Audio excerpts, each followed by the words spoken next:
Anticonceptivos. La palabra es muy interesante porque anti es como contra, right? Against. Contra is against. Ception means the beginning of life. It's against life. That's what the word means. And so, something that is against life, we should know as Catholics, that's probably something that we don't stand for. And yet, en nuestra cultura, anticonceptivos son como una salvación del mundo. When contraception was finally legalized in the United States, it was seen as like a salvation, especialmente por los pobres. Right? They're saying this is going to help world hunger. This is going to help the problem of overpopulation. Puede ayudar el mundo de hambre y también de superpopulación. And a lot of these things that we're being told are actually lies, but it's really difficult because we've heard it for so many years that it seems like a really good thing. So we're going to look at this little video about kind of how some of these lies are being forced on us within the context of this mandate. Americans United for Life presents The Con. Recently, we've heard a lot about the contraception mandate, but the Obama administration has worked hard to put the con in contraception. This isn't about birth control. It's about government control. It's about mandating coverage for abortion-causing drugs. It's about them telling you that this abortion-causing drug mandate must be paid for by you, your family, your faith-based organization, your company. It's about your First Amendment freedoms. The Obama administration wants us to ante up while it tries to trump the First Amendment's guaranteed freedom of religion. It's a right of conscience issue, whether you're religious or not. Thomas Jefferson once wrote, "No provision in our Constitution ought to be dearer to man that which protects the rights of conscience against the enterprises of the civil authorities." Yet under the mandate, Americans have to purchase health insurance, and this insurance has to include coverage for abortion-causing drugs. Conflicted yet? He also accepted a recommendation from the experts at the Institute of Medicine. By experts, he means a confab of abortion advocates, the ones who concocted the stats behind the mandate. That when it comes to women, preventive care should include coverage of contraceptive services such as birth control. They're forcing us to pay for Ella, a drug that can end pregnancy. In the end, we will all pay for abortion regardless of our conscience. Americans United for Life believes all health care should sustain life, not provide life-ending mandates that contradict our rights. The government wants control of our conscience, our beliefs, our First Amendment freedoms. The Constitution protects all of us from governmental intrusion on our lives. That control is in your hands. Don't be conned. Get the facts.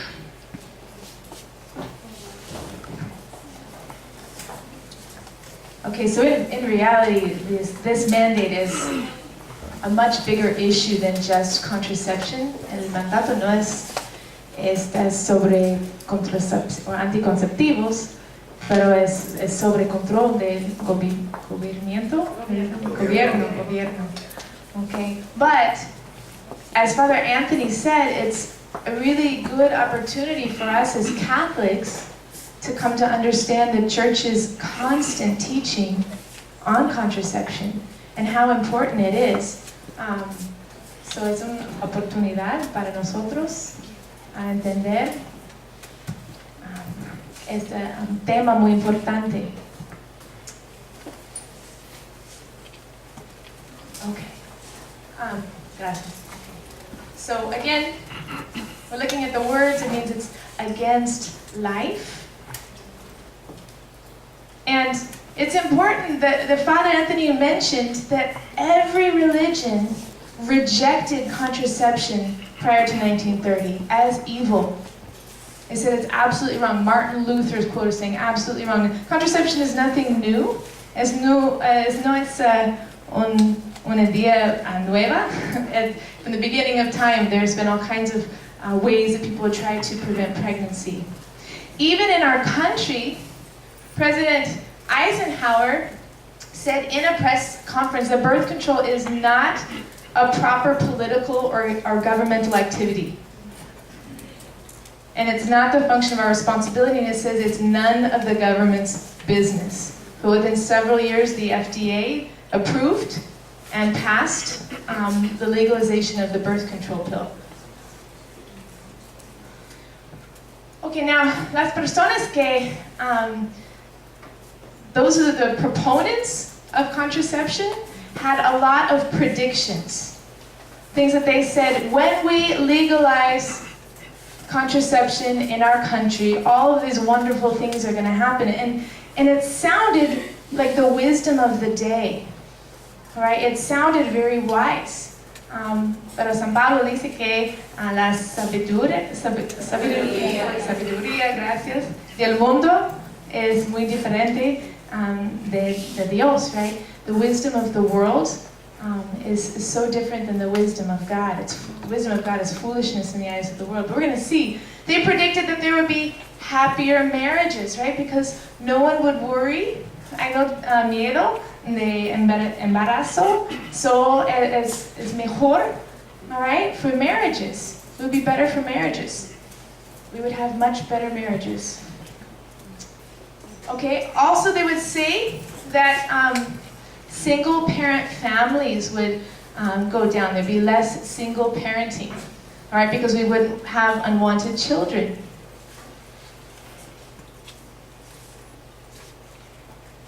As I said, it would help the problem of world hunger and superpopulation, overpopulation in the world. Okay. And interestingly enough, it said that we would have a greater dignity for women. We would witness that women would be so much more respected once the pill was given out to everyone, because they wouldn't be bound by the burden of their fertility. Okay?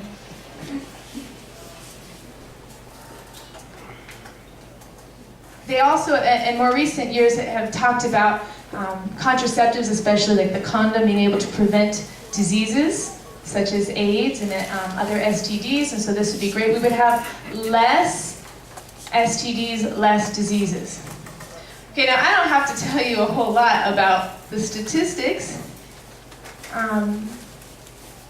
In 1975, there were a 25% divorce rate, all right? And by 1975, after the pill was introduced, the rate went up to 50%, all right? Doubled. We know that there used to only be, era solamente dos enfermedades, I can't say this, de sexuales, right? Okay, so like sexual transmitted disease. Now we have over 30. Hay más de 30. Single parent families, there used to be, and different populations have different amounts, but prior to 1960, 6% de las familias, there's 6% of babies, white babies, were born out of wedlock, 6%. And then by 1975 or now, it's 22%. Okay, and in other cultures, it's even greater. This is just one study. We know that women are not being respected more today. Right? Men used to open the door for women, show a lot more respect for women.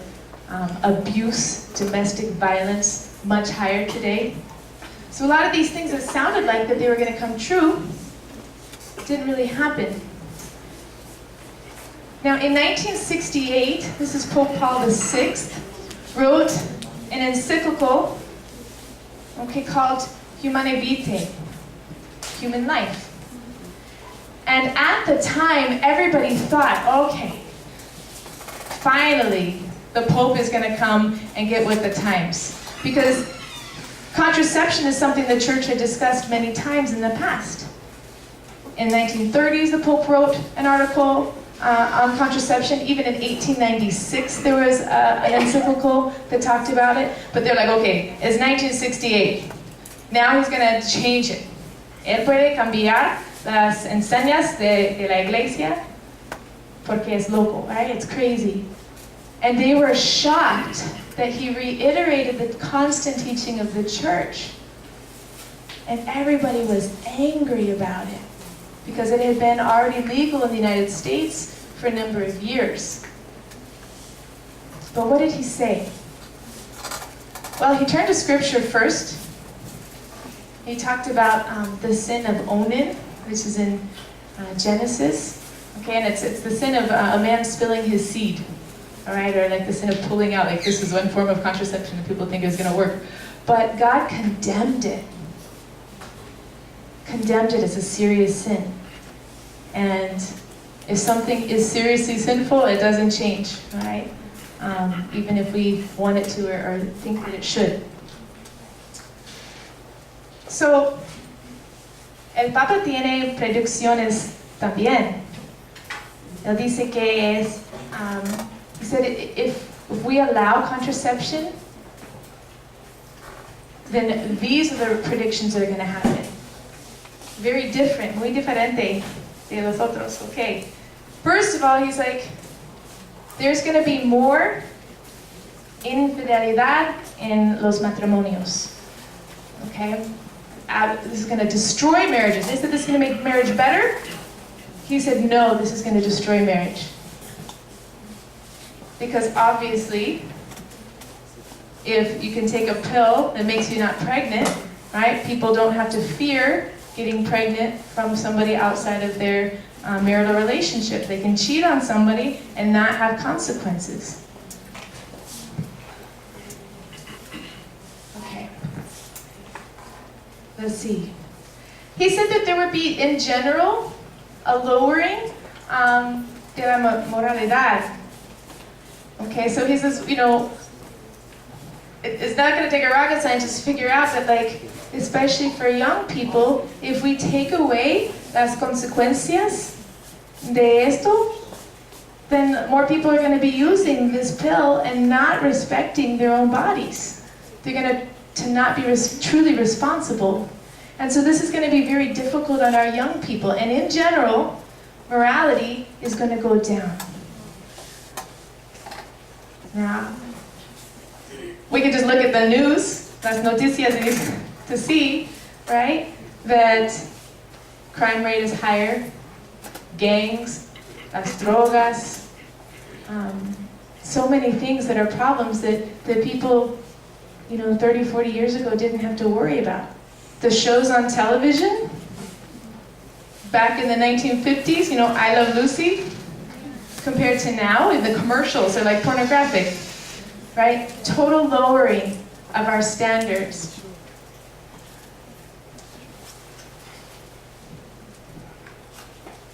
Okay, I'm sorry, this is a lot of text. But he predicted that the reverence due to women would be lowered. And it's really beautiful because he says we cannot, that men may forget the reverence due to a woman and disregard her physical and emotional equilibrium, reduce her to a mere instrument for the satisfaction of his own desires, no longer considering her a partner whom he should surround with care and affection.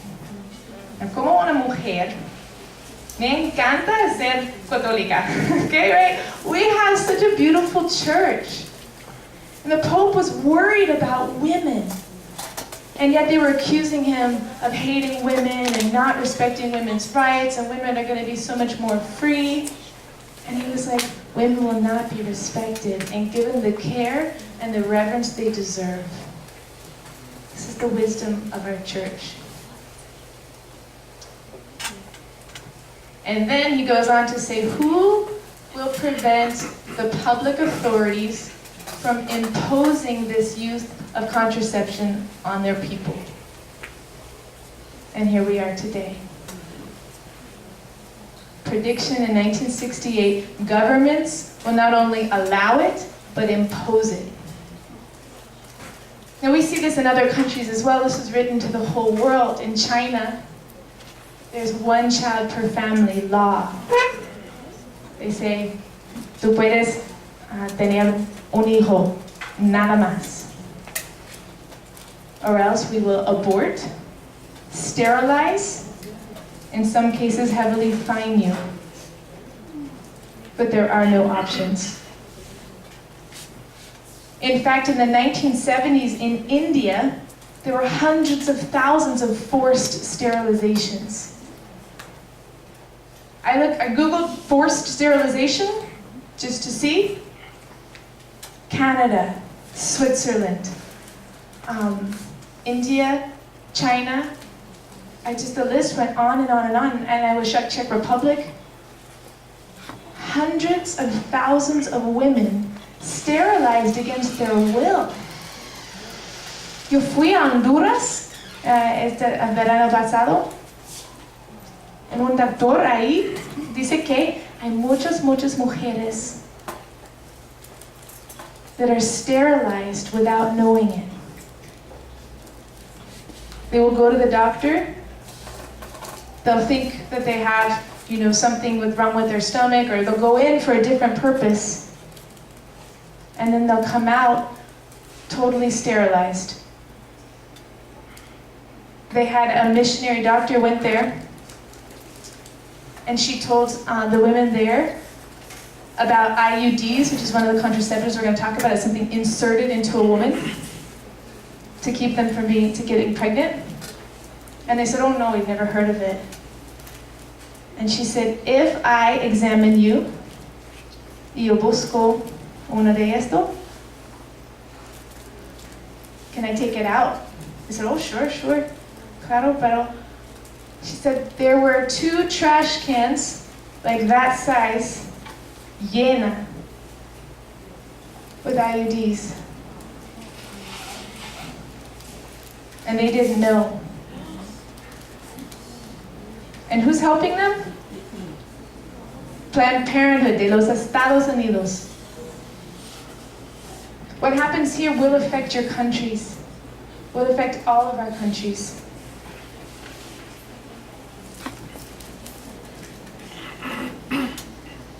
Okay, so the church has always taught that contraception is intrinsically evil.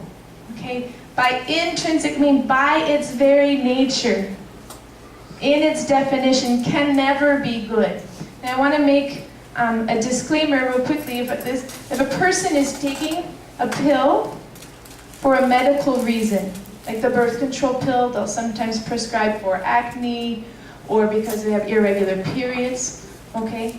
No es un pecado. No es un pecado, pero no puede tener relaciones sexuales, okay? A person cannot have sexual relations with someone if they're on the pill. We're going to talk about why that is. But it's important to know that there are many different methods. Hay muchas más maneras de medicinos ayudarnos, okay? We're not told, but a lot of times these same things can be treated with other types of medicines. But to take it for the sake of preventing life is always wrong, siempre. And this is because of what we call the natural law. Okay, la regla natural. Okay, real quickly,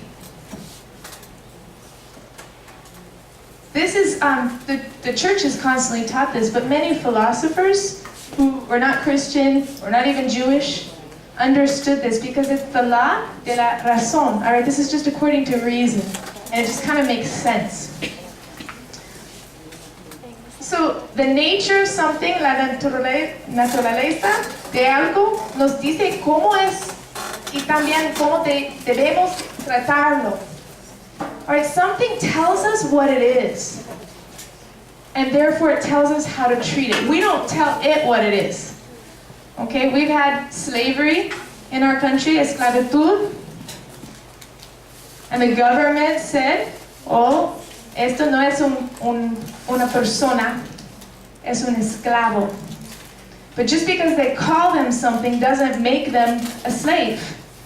The words we give to something doesn't change what it is. Right? God gives us our definition. And how do we learn the nature of something is through the function. Okay, es determinada por su función. Okay, so, por ejemplo, what is this, a lápiz? What do you say this? Lapicero, okay. What's the function?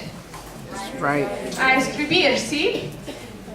Now, yo puedo tomar esto y pongo en los ojos de mi hermano, pero no es the function, right? This is not the function. I can use it for other things. I can poke people. I can do wrong things with it. But that's not its function.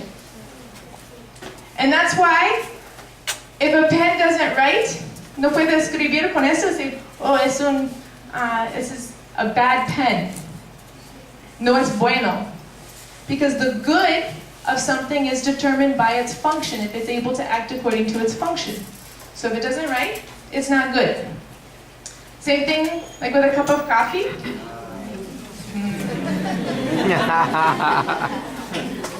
Es bueno.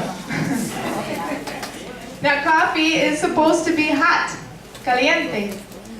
Alright? Entonces, yo necesito tratar esto con cuidado. Right? Cuidado. Cuidado. Alright? I have to treat it carefully because of the nature of coffee. It tells me how to treat it. And this is how we look at the world. And so, we know that the nature of human beings are different than animals, even if they look somewhat the same sometimes. And our culture will tell us, oh, I know diferencia. The function of man, of human beings, is to reason, a usar razón. And it's different than how animals think. Animals tienen memoria, right? They're able to do certain things by instinct. Memoria, thank you. I'm learning. Pero en la casa de su perro no hay pinturas, right? On the ceiling of the doghouse, we never see like Michelangelo, right? We don't have poetry. They don't make great movies, right? They just eat and bark and, they're very friendly and loving and even instinctually will love the people that own them, but they don't have reason in the same way.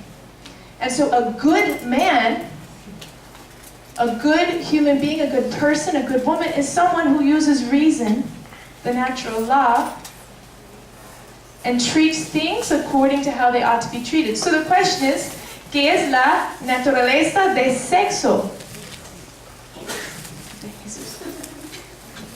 All right. What is the reason for sex? We believe God invented sex. En el sexto día de Génesis, Él dice, es muy bueno.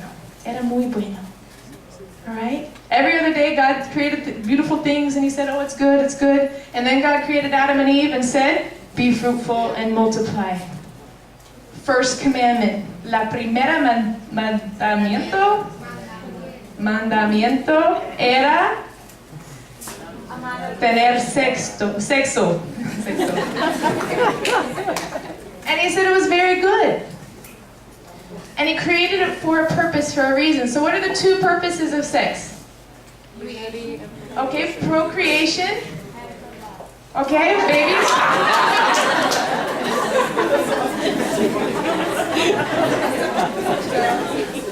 Y también unión. Okay, now why tape? Where's this tape? Okay, because the second purpose of sex is bonding. Okay, unión entre los esposas. Thank you. So in between the spouses, there's bonding that God created, and it's good. And there's actual hormones, oxytocina es hormona all right, that helps a husband and wife to bond together. And it's beautiful. And so God created for these two purposes, but the church has always taught if one of the two purposes are missing, then we're going against God's plan. We're going against God's plan. And we say that sex is like fire, es como fuego. Es muy bonito. And pues si podemos cocinar con esto, tiene luz. When it's in a fireplace, right? When it's in a boundary. But when it's outside of the boundary, and su casa is in the fire, your house is burning down. Right now it's muy peligroso. All right? Sex outside of the boundary of marriage is very dangerous and can be hurtful. Not because it's bad, it's good. But this boundary of marriage protects it, all right? The gift of oneself needs to be free, full, faithful, and fruitful. Right? Because the lenguaje de sexo dice que doy mi cuerpo, I'm giving myself, my whole self to you, totally and completely, without holding anything back. It's beautiful. But sexo afuera, matrimonio, dice es excepto, is that a word? Excepto? No, except? Acceptar, like, no, I want to say, I'm going to give myself to you totally and completely, except no quiero su futura. Right? Futuro? Futuro. I'm going to give myself to you totally and completely, pero no quiero su fertilidad. I'm going to block your fertility. I don't want that. I give myself to you totally and completely, but I don't want your diseases. You see, I don't want all of you. I just want part of you. And I say that I'm giving myself to you totally and completely, but I'm really only going to give part of me. And that's why it's hurtful, because es una mentira. So when we talk about the nature of sex and the nature of men and women, we have to look at what makes us different as well. Men and women are equal, made in the image and likeness of God. But we're very different. Somos diferentes. There's something really amazing to think about. So many of the popes, especially Juan Pablo II, wrote about the dignity of women by the very fact that they're women, have a precious gift about them.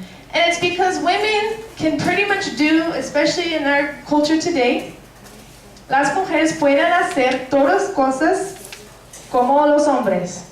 All right? Some things men are better at than women, and some things women are better at than men. Our culture doesn't want to admit that, but it's true. But we're pretty much able to do all the same things, más o menos.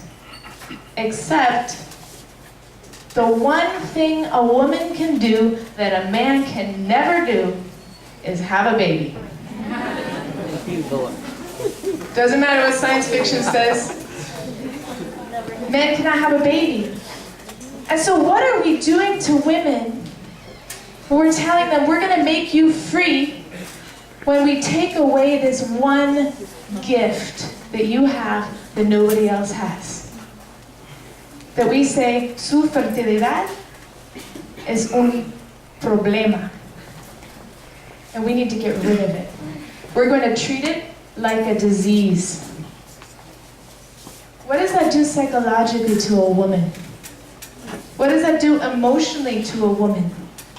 Because like it or not, our cycle affects everything. Cada día de cada mes es diferente para nosotros, right? It's different because it's part of who we are. It's our nature. And they want to tear that away from us and say that's not a cause for dignity, but for shame. And it's a problem that we have to get rid of. So we're going to look at how a woman's body functions. And then we're going to look at the different ways that we try to unfunction it or go against it with contraceptives. Okay, so I'm going to go into this a little bit later, because we're also at the end going to talk about natural family